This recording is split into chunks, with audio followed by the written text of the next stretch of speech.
Sasa haya yanayosemwa na mengine atakayoendelea kusemwa, sisi we know how best we are. Lakini hata ulimwengu unajua sisi tuko wazuri gani au kiasi gani katika kuangalia haki za binadamu. Ila wanasema give the dog the bad name ili ufanyaje? Umuue. Kitaka kumuua mbwa, mpe jina baya. Basi jamii yote itamzongea ifanyaje? Imuue. Kwa hiyo lakini vinginevyo sisi Tanzania tuko vizuri kwenye haki za binadamu. Waungwana, mimi ninauliza, kwani Samia aliumbwa mahususi kwa ajili ya kuumiza mioyo ya watu tu? Yaani yeye alichojia duniani ilikuwa ni kuumiza mioyo ya watu tu? Au mliomweka Samia, yani mliomuona huyu ndo anafaa, mlimweka kama kinyago, kama pilipili ya kuweka kwenye kidonda? Yani mlimweka mahususi awe kwa ajili, awepo kiumbe ambaye ataitwa rais, au anaumiza mioyo ya watu tu? Kazi yake itakuwa ni kuumiza mioyo ya watu tu. Kila ambapo mkitaka mioyo ya watu iumie zaidi, ilipuke zaidi, basi mnamwandalia hafla na kumwandalia hotuba. Kweli hamjui Samia ni alama ya chukizo, alama ya laana, alama ya damu. Yani akionekana hata akicheka ni damu zinatoka, watu wanaona damu zinamtoka. Samia hata akisema jambo inaloonyesha ana huruma. Hamjui kweli, hamjui. Anyway, nitakuja na suluhisho, nini kifanyike, na ushauri. Wala wanasema mchungaji, sasa unataka nini kifanyike? Haya, unisikilize mwishoni. Nikusomee moja andiko ambalo nilishasoma sana kule nyuma. Wakati anateka watu, anaua watu, anasema mimi nauaga sisimizi tu. Mimi kama ni kuua naua sisimizi tu. Nilikuwa nasoma sana andiko hili. Leo nitasoma lingine mwishoni hapo. Napokuja kwenye nini kifanyike. Katika Mithali 15 mstari wa kwanza, Biblia inasema jawabu la upole hugeuza hasira, bali neno liumizalo huchochea ghadhabu. Sasa yanaumiza kwa kiasi gani? Samia kasema mangapi hapa? Samia ni alama ya kifo. Ya unapoona picha ya Samia, unaposikia neno la Samia, hata liwe la upole kiasi gani, unajua nyuma yake linaagiza kifo, linaamuru wauawe watu kadhaa. Sababu nyuma ya maneno ya Samia, kifuatacho, aseme neno la aina yoyote, kifuatacho ITV ni kifo cha mtu, ni vifo vya watu, ni kukamatwa kwa watu, kuteswa magerezani, kwenye vituo vya polisi. Yani ndio tafsiri ya kila neno analozungumza Samia. Sasa jumlisha maneno yenyewe yanyooke, yaonyeshe moja kwa moja. Unafikirije? Huwa unaonaje? Kufana akisema hakutakuwa na nyinyi wala nyinyi, akisema ni magaidi au washughulikiwe, unaonaga ni hatua ipi inayochukuliwa? Unaona kwa mfano sasa hivi wanaosota kwenye vituo vya polisi, hakuna cha dhamana, hakuna kupeleka mahakamani, wanasota mamia. Yote ni maneno nyuma yako utaona kuna neno la Samia la hadharani. Na najua huwa anaandaliwa hafla kama hizi ili atapike damu zingine. Inapoonekana damu zinaonekana zimeanza kukauka alizomwaga, basi mnamwandalia hafla kama hii, atapike damu zingine, atoe mwongozo. Alafu hapo kutekwa, kukutwa vichwa mna, kukutwa mekatwa na mapanga, kukutwa mitoni, kukutwa kusota polisi, kusota magereza, kusota mahakamani. Hapo ujue shughuli inakuwa imeingia shughulini. Najua wengi wamesikia, wengi wameshangazwa Lakini tuendelee kujiuliza. Jambo la kwanza lina A na B, jambo la pili, jambo la tatu. Haya, nianze la kwanza. Anasema vijana wanapandikizwa ili waichukie serikali.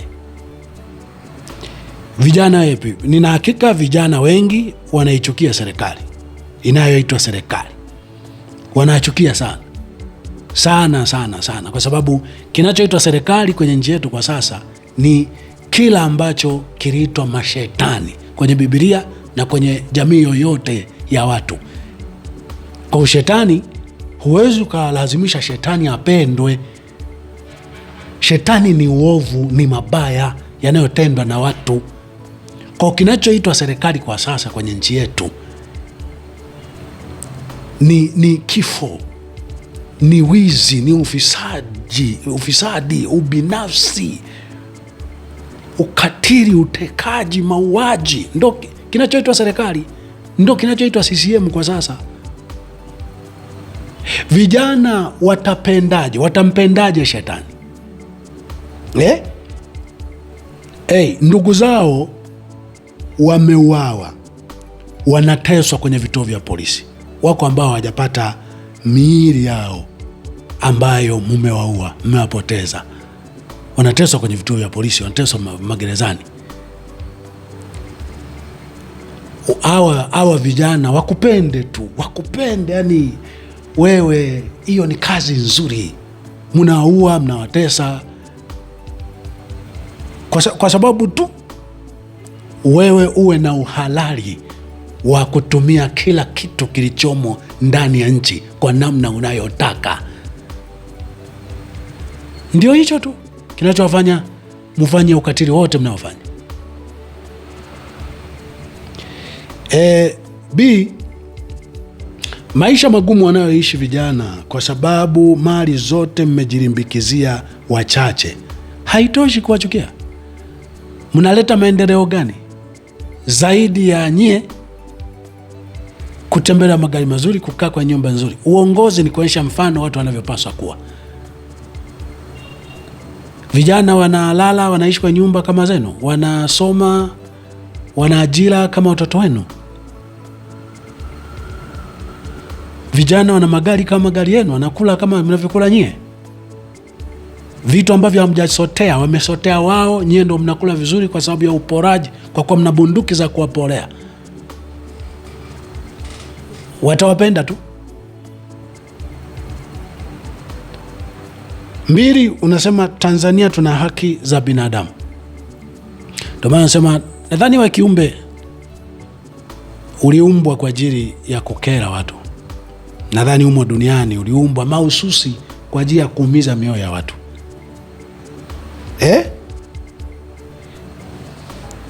Mauaji, utekaji, kupoteza miili mnayoiua ndio haki za binadamu?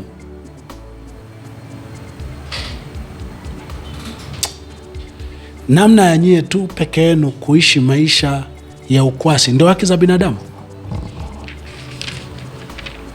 Haki za binadamu ni usawa, ni namna unavyoishi wewe, namna wanavyoishi wengine,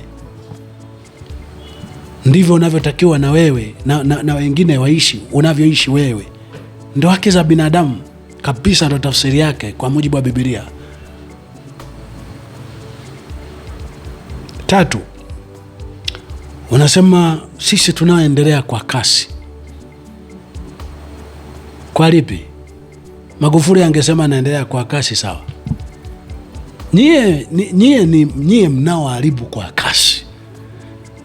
Kasi ya kuharibu, Magufuli alijua atakapoondoka, na sisi tulijua Magufuli akiondoka si rahisi kupata mtawala mwingine atakayeviendeleza vile. Hilo tulikuwa tunajua. Iwa amemaliza muda wake, iwa atakufa. Tulijua kuviendeleza haikuwa rahisi.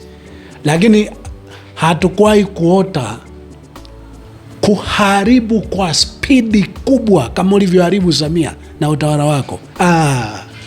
Nyie mmeharibu kwa sababu nyie qualification ambazo mtu tunaonaga mnampa nafasi mtu ambaye ana uwezo mkubwa wa kuharibu binafsi.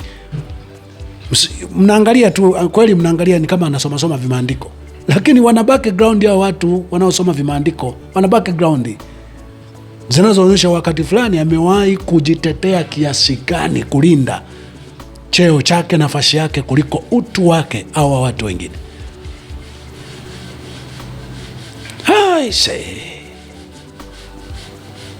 Maendeleo kwa kasi mnayoendelea ni staili mnayoua watu kwa kasi ambayo haijawahi kuwapo.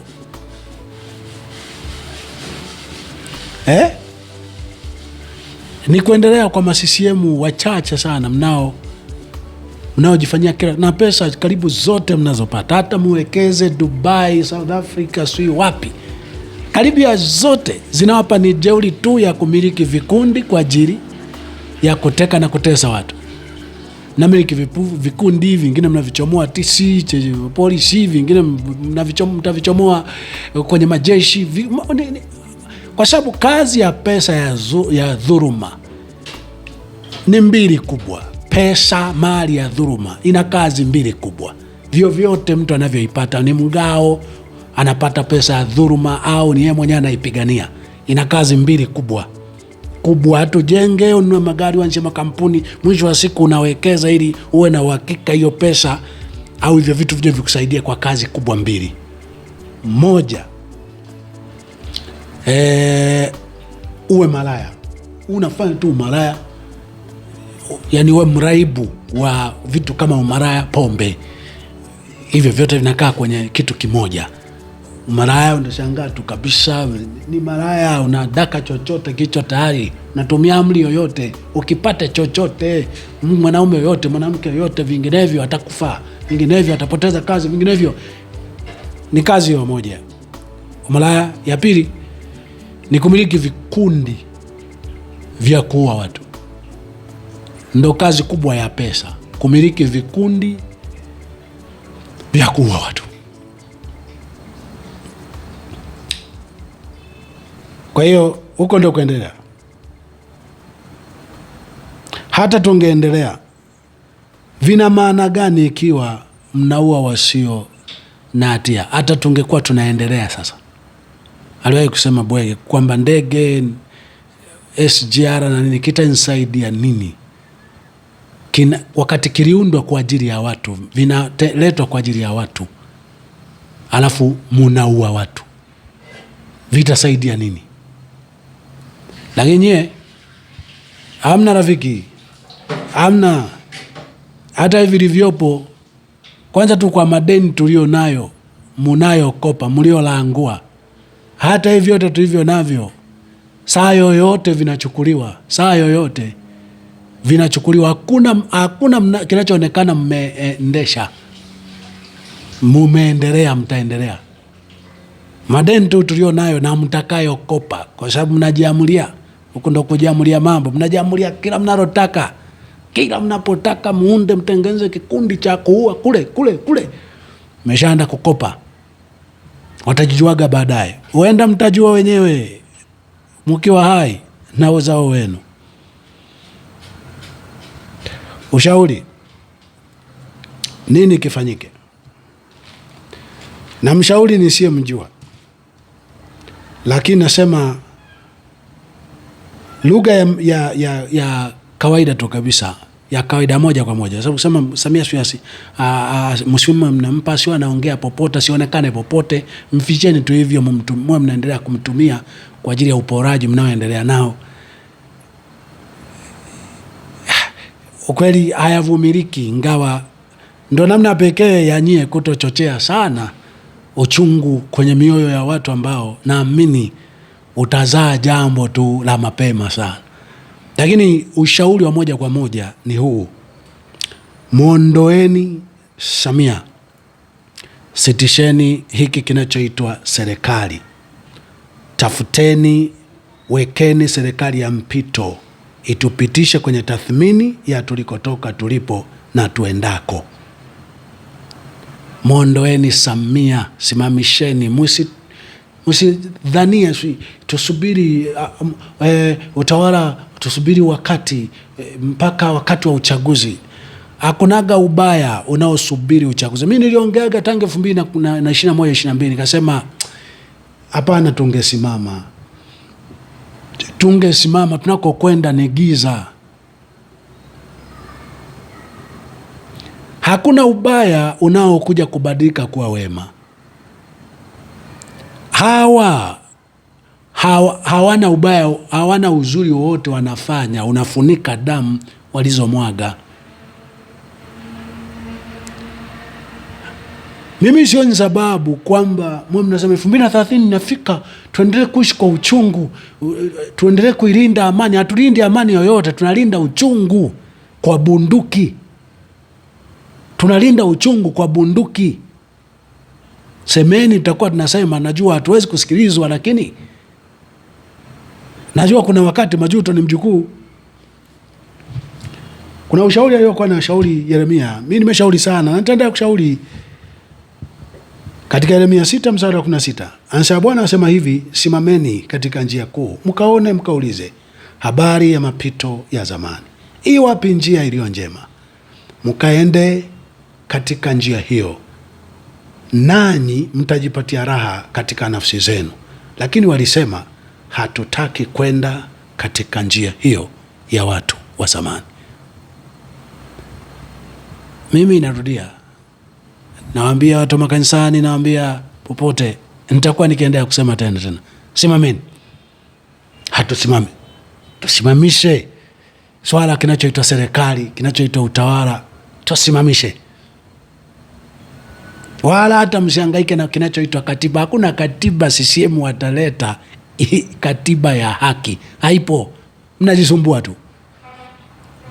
Muanzishe katiba, wajumbe wa bunge la katiba ni wabunge wote, na wengine watoke humo kidogo kidogo, na wengi watatoka humo CCM, waunde 98% iwe ya wana CCM mashetani 100%, 1% pengine 0.1 ndo awemo mtu mwema.